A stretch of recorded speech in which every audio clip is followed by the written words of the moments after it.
He was 22 years old when he first started coaching this squad. 27 years later, his girls have won 6 state championships, including the last 2 years. That includes 20 district titles and 14 Final Fours. His team always wins at least one game when they get there, too. His team is fresh off his 668th win, 62-53 at 17-2, and Class 2's third-ranked Miller. And his girls are 14-6, ranked 4th in Class 3. He's an 8-time MBCA Coach of the Year and MBCA Hall of Famer. He's head coach of the back-to-back state champion Skyline Tigers, Kevin Cheek. Coach, thanks for being with us. Well, we're excited to be here today. You know, I had to write that all out. That's a pretty big list, Coach. I listed all those accomplishments. Every girl who's played for you for 4 years, they get to go to a Final Four. I want to ask you, what are you most proud of your coaching career here? That's a heck of an accomplishment. If you're 4 years into it, then yeah, we're going to try to get you to a Final Four, which is a neat experience. I think probably the thing I'm most proud of is being able to stay in the same spot for that many years. That's rare right now, especially in today's coaching age, and that's a big shout out to the community who had probably a lot more faith in me than I had in myself at the time. But, we managed to stay here a long time. And, I think that shows that I'm invested in what we do and that they're invested in what we're trying to get done. Coach, I know that you're a pretty humble guy. You don't, always love talking about yourself. But luckily, your wife, Kelly, was more than happy to tell me what I should be asking you for this interview. So She likes to talk. You got that right. Yeah, and she told me that you were considered very tough back in the day when you first started, and that some of your players think that you've gone a little soft. But would you call that kind of like growth? That's what she told me to ask you about. Yeah, I think it's growth. I also probably consider it the same as how fishing stories and the fish gets bigger as the year gets longer. I think part of that's that. I think they misremember some things, but I think it's growth. I think it probably took several years for me to figure out that there were certain things that we do in practice that matter, and there were certain things that didn't really matter in the long run. We used to just scream about people not touching the baseline when we run, and then probably 10, 12, 15 years ago, I stopped and said, wait a minute. Okay, are they not touching the baseline because they're not running hard?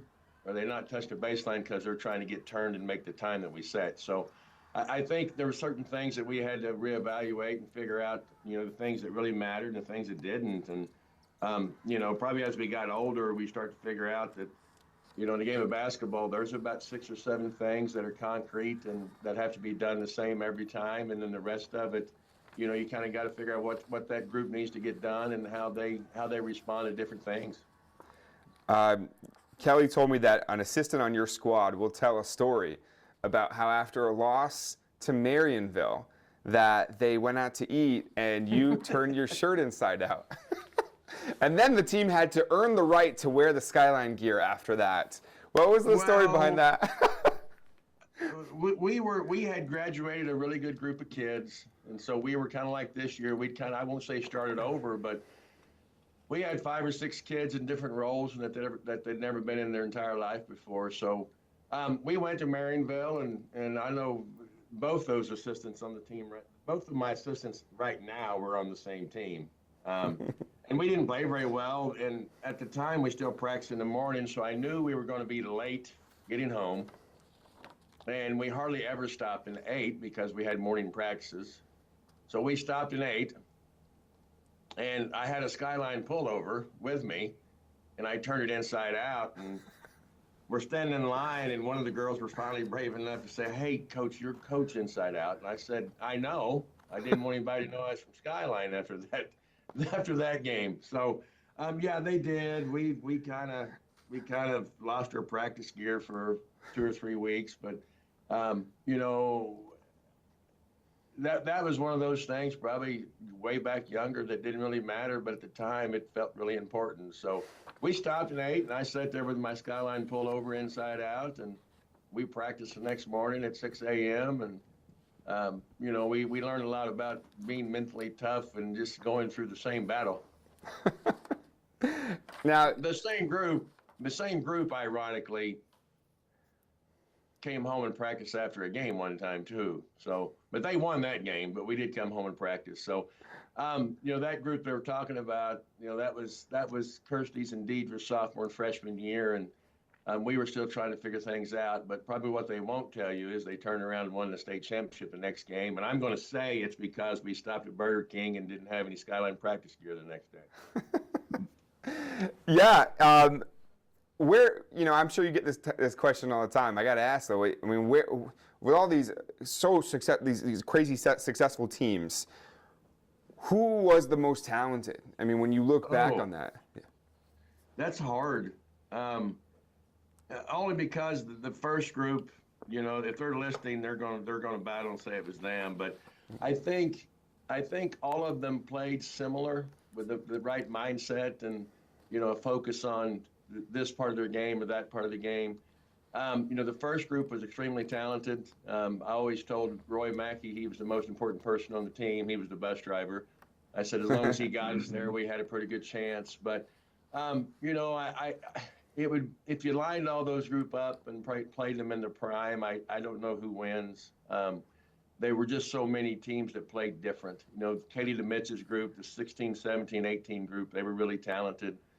The group that just graduated with Kinsey and Ashland, and those kids that graduated in 25, they just had a wouldn't lose mindset. They could play slow, they could play fast, but in the grand scheme of things, they had a mindset that we wasn't going to lose.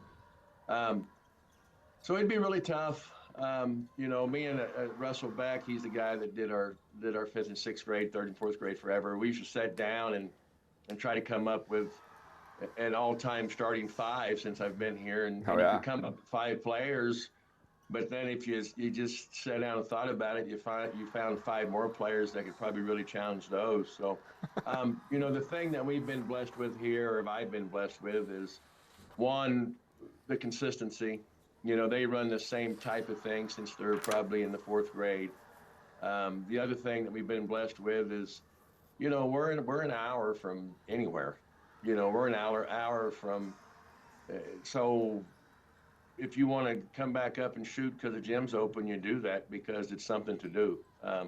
We're also a spot where, the groups that's playing now can tell you about the groups that played 5, 6 years ago. They watched it, they were around it. So, it's pretty special. I don't know, if you lined up all the groups that won state tournaments and had an 18 tournament or whatever you want to call it, I don't know who comes out on top.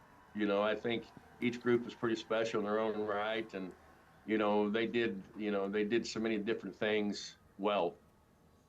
Yeah, and you mentioned Kenzie there. Obviously, your daughter just graduated, and she's a part of those championship teams here. I've now been here. This is my 5th year at KY3, so I remember when she was a freshman, and I remember her battling through the knee injuries and still being that point guard for you to set up everything that went so well for you guys in those championship years. First of all, how's she doing? And what made you? A lot of coaches do stop coaching after their kids are out of the house and they're no longer coaching their kids. What made you want to keep going? And how much longer you got in you? Kenzie's doing really well. She'll graduate from OTC in the spring, mainly because she had so many hours when she left here, so many college hours, and then she'll do WGU, and I suspect she'll be teaching within the next year and a half or so. She doesn't know what level yet. Probably needs to be 3rd and 4th grade because her and junior high boys. Her brother is a junior high boy. They butt heads quite a bit. So, but she's doing really well. The things that Kenzie got done for us, it was ironic because very early in the coaching career, or Kenzie's career, I told her, I said, here's the deal. I said, when we leave practice, it's over. And I won't say anything unless you ask me. So there were times where she didn't talk to me for 4 or 5 hours because she was afraid to ask questions. But I think with her, it was just an over desire to do well and to win. But, I don't know. I always tell people to ask the question about how much longer I have in me, that I'll quit coaching when I get tired of going to practice. For me, the practice is where it's at. By the time we get to games, and then I tell our kids this, theoretically, by the time we get to games, I should be able to sit down and watch. Because if we get in a game and it's not something that we haven't covered, then I may have to tell you some things. But I can remember Katie DeMitz's group, we were struggling in a quarterfinal, like probably in 16 or 17.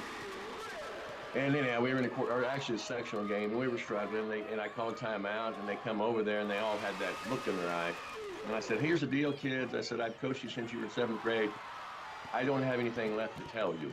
You guys are juniors and seniors, and everything that I've told you, that's all I know. I've already told you. So let's just go out and accomplish that." So, when I get tired of going to practice every day, we'll look at doing something different. Right now, especially with the group we have right now, I feel like we're headed the right direction, and we've gotten a lot better in the last month.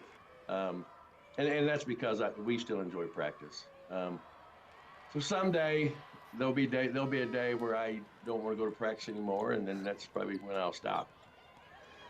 Coach, do you think back to your time, when you were in your early 20s and you were actually coaching the JV boys over at Buffalo, and you had an opportunity to become the head coach there, and I guess they didn't show up for some of the contract signings, and then next thing you know, you're interested in the Skyline job where you're student teaching at the time, and the rest is history. Have you thought about how much different your life would be if they had shown up for those contract conversations? Yeah, I had coached the freshman boys at Buffalo. Sean Kirksey was actually the head coach then at Buffalo, and I guess it would have been 98, 99. Mm-hmm. And then I'd actually interviewed for the middle school job and then an assistant basketball coach. And I was going to take that job, and that would have been I interviewed on a Monday. And I was supposed to meet with the superintendent on Tuesday because he wanted to meet the new hires, and they were going to have my contract ready. So that was on Tuesday, and I sat in the waiting room for probably 15 minutes, and then finally somebody figured out that I was there for a meeting, but the superintendent didn't come in, and they didn't have my contract ready.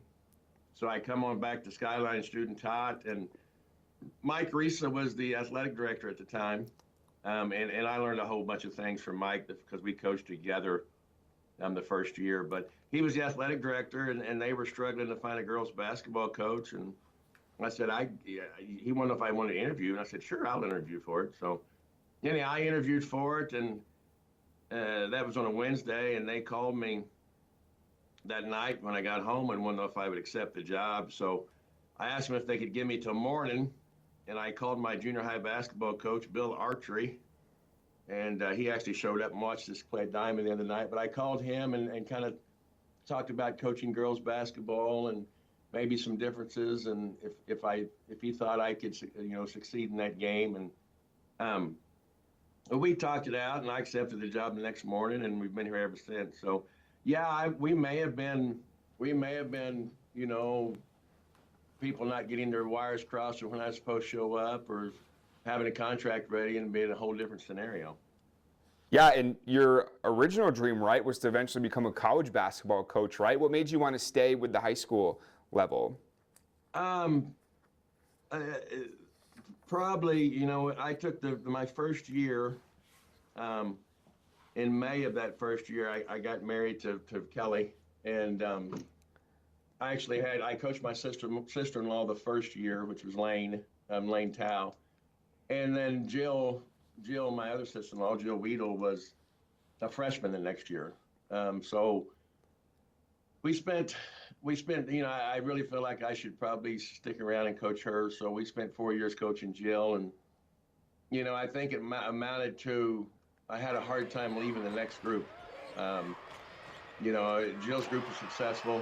And then I knew there was a group behind them that was going to be successful. And, after you invest time in kids, I had always coached junior high basketball. So after you invest time in them, it's hard to change. And so probably what kept us in the same spot so long is, I wouldn't allow myself to leave the next group, Yeah, and when you married Kelly, you married the daughter of a beef farmer And that is a passion of yours, right? That's a Farming. bad idea, is what it is. Why No, is it's not. that?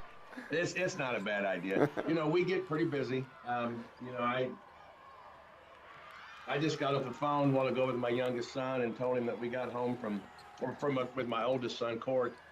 I got off the phone with him a while ago and told him that, we stopped and ate last night, ironically, from Miller, and which was funny because you brought that story up, and Deidre and Kirsty, my two assistants, like, we never stopped and ate on the way home. But we stopped and ate last night. We got home late, so I called Court and said, hey, I didn't get anything fed this morning. So luckily, Court's running around like crazy, feeding cows right now for the winter. But, I think that, ironically, I think the Lord's probably blessed me with the basketball stuff, but also what a lot of people call work, and it's hard work, but it's also kind of my hobby. I mean, I enjoy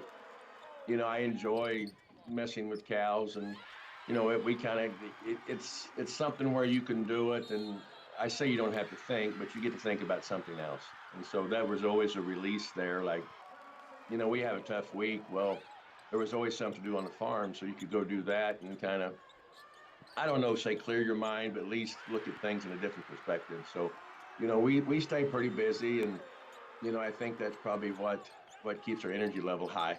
There's days where probably the biggest thing, messing with the cows has taught me is you don't have bad days. You might have a few bad minutes or maybe a bad hour, but you can get through those tough times. So, yeah, I mean, that's a lot of people call that work. I probably call it about a half a hobby because it's something I truly enjoy. Coach, I did the story 3 years ago about your coaching tree. I traveled from Fair Grove to interview Carrie Green while they were in the Final Four, then to El Dorado Springs to interview Lex Mays, who was also in the Final Four for them, and she played for you.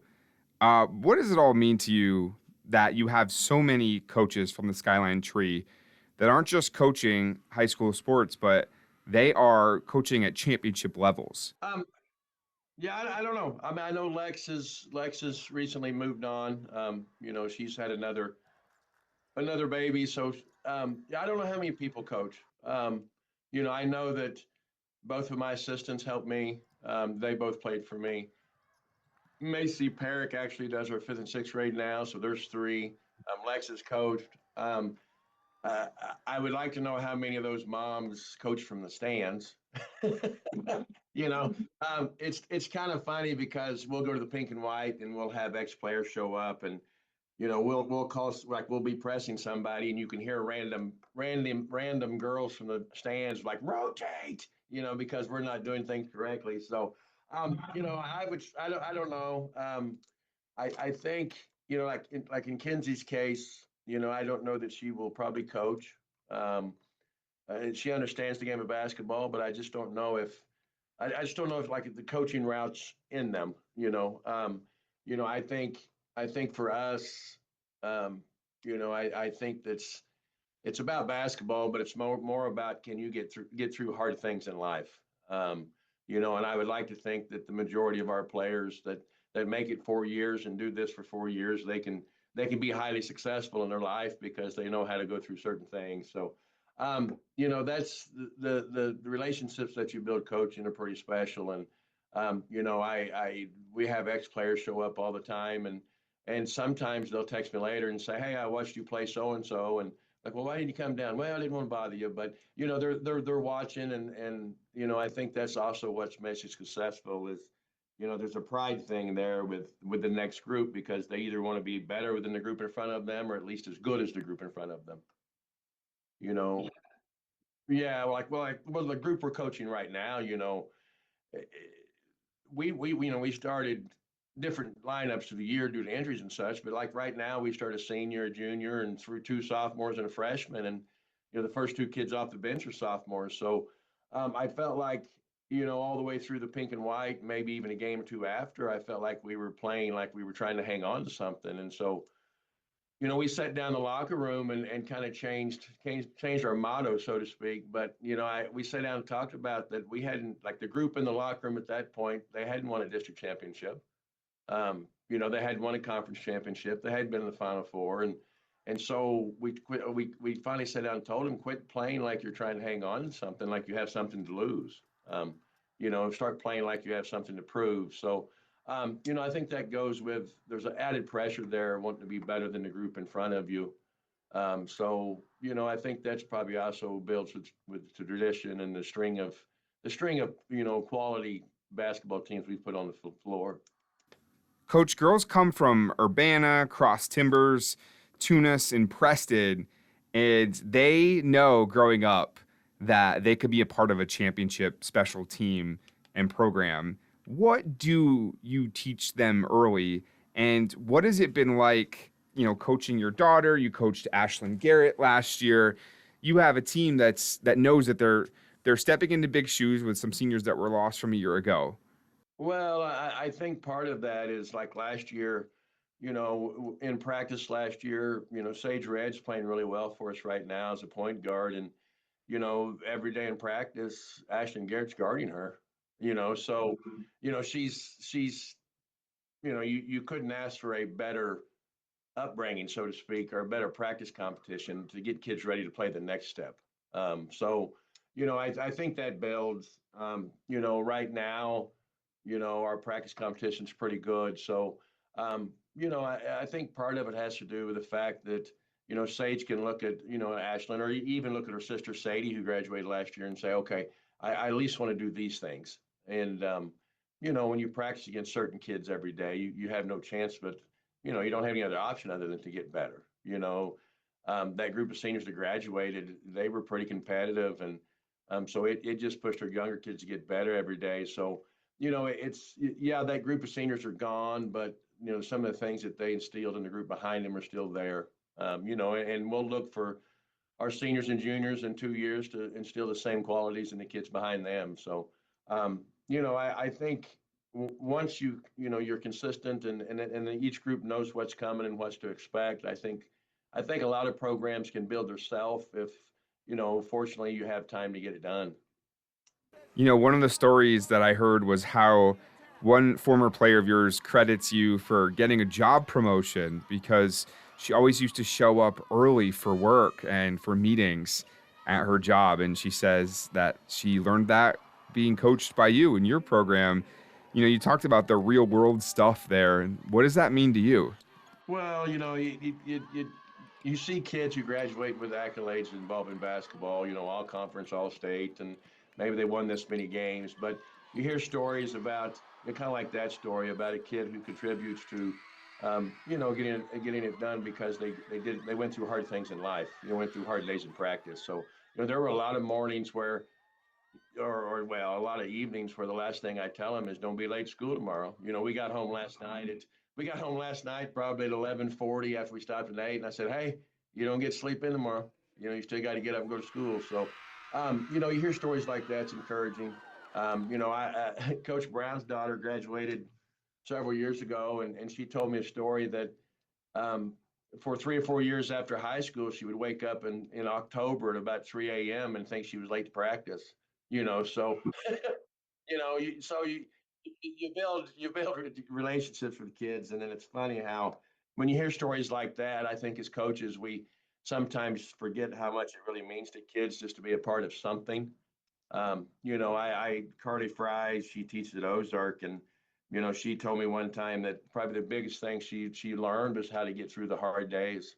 And that's about how to compete in life. You learn how to get through hard days and learn how to do things that are difficult. So, it's nice that you have kids who, can probably take some of those lessons that a lot of times as coaches or even as teachers or even as parents, you think they're not getting, and then come to find out they really are understanding what we're trying to teach them. So, it's pretty special. We have kids who are ex-players who are everything from teachers to nurse practitioners to, college professors. So, and it's always neat as a coach. You see them being successful on the floor, but it probably means more when you can, you know, search up a kid or find out that this player, ex-player, is being successful as an adult, and that's regardless of win and loss records. That's probably the whole goal.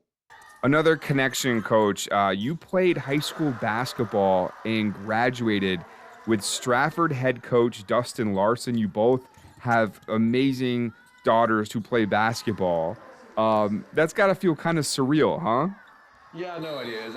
And I can tell you that, to be honest, both of his daughters and both of my daughter, they got their athletic ability from their mothers. So me and Dustin weren't the most athletic. We just kind of understood the game a little bit. But it's always neat. You wish Stratford and Dustin, and especially the Larson girls, you wish them all the success. But it's kind of neat that you can have somebody who. Me and Dustin went to elementary school together, and we graduated in '95. So there's somebody else who's been in it about as long as I have. And, with the success that me and Kenzie got to have, you kind of hope that, one of your ex-teammates can experience the same type of success. So, 1995, graduated from Buffalo High School seems like a long time ago at times. And then, you see Dustin and you play against each other, and then you're like, well, that doesn't seem like it was that many years ago. So, um, I think me and Dustin understood the game kind of the same way. Once we started coaching, I can tell you that I had mentors that I probably learned more from them than they did from me. And Dustin's in the same boat. We had coaches that we followed and coaches that we learned things from. And you asked me how long I had, and all the guys that I learned things from are gone now or retired. When I first started, I probably had an unhealthy amount of Marshfield game tapes on VHS, if that tells you anything. And so we would watch the Marshfield Lady Blue Jays play, and I would steal things from Gary Murphy. And then, we stole all kinds of things from Tony Armstrong when he was at Stockton. So, you talk about those guys, and they're all retired. And then I told Dustin, I said, we're going to get in the pink and white program come out, and we're going to be two of the older guys there. So, it's neat that you can have some of those high school experiences with a guy, and then turn around and coach against him. And it's pretty nice to know that he's getting to experience some of the same things that I've experienced.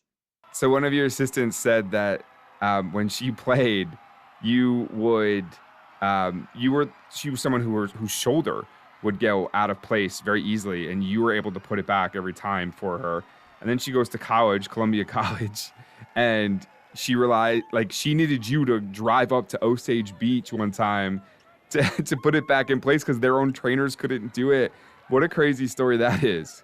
Yeah, we would put it back in. She was extremely loose jointed, but evidently she trusted me way too much because I could get it to go back in. And I shouldn't tell this story, but me and her dad were good friends, and we were in a quarterfinal at Warrensburg playing St. Pius X. And it was going okay, but then it kind of got iffy there at the end. Well, Kirsty's shoulder comes out, and she's sitting on the bench, and uh, Ben, her dad behind me, whispers, "Put it back in." So I'm sitting on the bench, and we put her shoulder back in, and I got her shoulder put back in, and Kirsty gets up and goes to the scores table. I'm like, "Where are you going?" She's like, "I'm going to check in." So I looked at Dad, and he's like, "Put her in." So that was, she was a senior that year, but yeah, no, she probably had way too much trust in me, and to be honest, I didn't know what I was doing. We just know how to get it back in. So we could put Kirsty's shoulder back in, and um, that was the group. Like I said, that group has lots of experiences. They got to eat at Burger King. They got to go home and practice one night, and they ended up winning the state championship there in '08. But I don't know how I got dedicated to put, or elected maybe to put Kirsty's shoulder back in all the time, but we'd put her shoulder back in and give it 24 hours, and she'd be back on the floor. So. And coach, the team is so good at the press. It has helped you win all these titles. Anytime someone watches a Skyline game, it really is textbook press defense, and that has been so difficult for your opponents to get past. What makes that so successful, and why are your kids so good at that? Well, probably for us, I think it's, we do the same. We do the same four or five things, and then maybe they think it's boring, but we do the same four or five things in different ways just about every day. Because we preach early on, and some years it's more than others, but sometimes it doesn't go in. Some nights you can't make shots, and so we prepare for the nights when it doesn't go in. So the nights it doesn't go in, we have to be able to guard. So, and some nights, like with this group particular, it took us a little longer, but we're going to have to trade giving up offensive rebounds for turnovers. So, I think early on we're consistent. It's defensive first, it's rebound to basketball, and then offensively it's attack the basket. So, when we first start, we do a lot of full court one-on-one, and you're going to have to get in the stance, and you're going to have to turn the basketball, and we'll do that, and then we spend a lot of time on the press, especially early. And we talk about trapping and rotating, and then it's, as we get down the stretch, it comes, the same intensity in the half court set as we have in the full court set, and it turns into help the helper and box out. And, with our kids right now, and really probably for the last 15 years, I've told them, like, I don't care how much you shoot it. As long as it's the right shot and it's at the right time, shoot the basketball. But if you're going to shoot it, if I'm going to give you that much freedom offensively, then you have to want to guard, because of the nights that wouldn't go in. So I think for the last several years, kids have bought into that. And, offensively, probably like 2012, we kind of changed what we were doing offensively, because we knew what was coming, and it was going to be very guard oriented. That might change a little bit in the near future, but you see a lot of young coaches who have a system, and they're going to run that system regardless. And for us, I think that for us to have success, we have to be able to find out what we can do, and then tweak the system to fit those needs. There's been years where we've had back to the basket post kids, and we still run dribble motion, but that post kid's got to touch it. There's been years where we've been extremely guard oriented. So, then we spend more time shooting the basketball, but we're still running kind of the same stuff. But, each year I think it changes. I think what your ability to run different things changes. But probably over the last 27 years, the one thing that's been consistent is the fact that you're going to guard before you do anything else. So, I think our kids at a young age figure that out, and they know what's expected. And, it's been the same. Defensive mindset's been the same for a long time. Coach, I want to ask you the question I've been asking all the coaches here, which is, if you were in charge of Misha for one day, you could make one change to the way high school sports operate, what would you do? I'm not sure. I could probably kind of go with Brett Reed and try to figure out how we take 8 to the state tournament and then seed it when we get there.